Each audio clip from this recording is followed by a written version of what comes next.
अस्सलाम वालेकुम दोस्तों, क्रिकेट की ताज़ा तरीन अपडेट हासिल करने के लिए मेरे चैनल को सब्सक्राइब कर लें। अजान अवैस की सेंचुरी की बदौलत पाकिस्तान ने अंडर 19 एशिया कप में भारत को 8 विकेटों से शिकस्त दे दी है। अजान अवैस की नाकाबिले शिकस्त सेंचुरी की बदौलत पाकिस्तान ने इतवार के रोज दुबई के आईसीसी क्रिकेट अकेडमी ग्राउंड में अंडर 19 एशिया कप की मुहिम में भारत को 8 विकेटों से शिकस्त दे दी।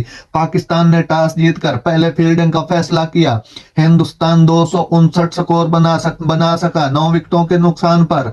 एक हदफ जिसे पाकिस्तान ने 18 गेंदें बाकी रहकर हासिल कर लिया। पाकिस्तान क्रिकेट बोर्ड पीसीबी ने कहा कि अंडर 19 टीम बहुत आसानी के साथ हदफ तक पहुंच गई। शाहजेब खान और अजान अवैस के दरमियान 110 रन की शिराकत ने इस बात को यकीनी बनाया कि पहली विकेट गिरने के बाद पाकिस्तान अंडर 19 हिंदुस्तानी बॉलिंग पर हावी रहे। ये शिराकत 28वें ओवर में टूट गई जब शाहजेब ने सेंचुरी बनाने के बाद मरोगन अभिषेक की गेंद पर कैच आउट हो गए। इसमें मजीद कहा कि कप्तान साद बेग ने शाहजेब की जगह क्रीज पर आकर अजान के साथ मायारी ने सेंचुरी बनाई।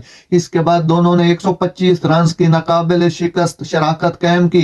टीम को फतह हासिल हुई। अजान मैच का स्टार था क्योंकि उसकी शानदार सेंचुरी ने इस बात को यकीनी बनाया कि पाकिस्तान अंडर 19 पूरे तआक्कुब में कमांडिंग पोजीशन में रहे। पीसीबी ने कहा कि इनकी गैर मामूली बैटिंग का मुजाहरा के लिए इन्हें प्लेयर ऑफ द मैच नवाजा गया। नाजरीन, ऐसी बार वक्त खबरें सुनने के लिए मेरे चैनल को सब्सक्राइब कर लें। अल्लाह हाफिज।